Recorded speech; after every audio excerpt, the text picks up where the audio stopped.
સુરતમાં બીએલઓના મોતની ઘટનાને લઈને ડેપ્યુટી કલેક્ટર નેહા સવાણીનું નિવેદન. બીએલઓ ડિંકલનો વર્ક રિપોર્ટ ખૂબ જ સારો હતો. પોલીસ પાસેથી મળેલી માહિતી અનુસાર ડિંકલ બાથરૂમમાં બેભાન અવસ્થામાં મળી આવ્યા હતા. તેમના બાથરૂમની અંદર ગેસ ગીઝર પણ મળી આવ્યું છે. હાલ પ્રાથમિક આશંકા અકસ્માતે મોતની છે. ડિંકલ બાથરૂમમાં ગયા બાદ લાંબા સમય સુધી બહાર ન આવતા પરિવારે દરવાજો ખોલ્યો હતો. ડિંકલે એસઆઈઆરની કામગીરી ખૂબ જ ઝડપથી કરી હતી. તેમણે જે કામગીરી આપવામાં આવી હતી તેમાંથી 45% કામગીરી તેઓ પૂરી કરી ચૂક્યા હતા. હું ઈઆરઓ 159 સુરત ઈસ્ટ અને deputy collector and SDM Surat city north. Madam એક જે બીએલઓના મોતની ઘટના સામે આવી છે, શું આ ઘટના છે, શું માહિતી?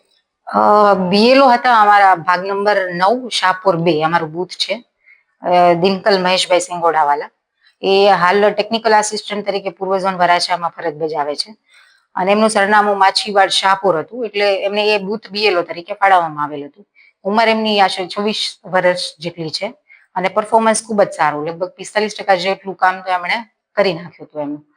પ્રારંભિક અમને જાણવા મળ્યું છે કે એમના બાથરૂમમાં ગેસ ગીઝર ગળતરની કોઈ ઘટના હતી અને વેન્ટિલેશન હતું નહીં, તો એના કારણે બેભાન થઈ ગયા હતા.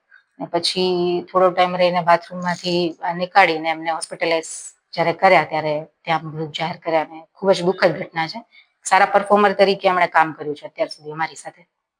મેડમ હાલ તંત્ર દ્વારા કઈ રીતની કામગીરી થઈ રહી છે? તંત્ર એક ટીમ તરીકે, મતલબ એ રાષ્ટ્રીય કામગીરી તરીકે જ જોઈ રહ્યું છે આખું તંત્ર, અને એમાં લગભગ જે નીચેથી ઉપર સુધીના તમામ કર્મચારીઓ પોતાનું મતલબ એકદમ સિન્સિયરિટીથી કામ કરે છે.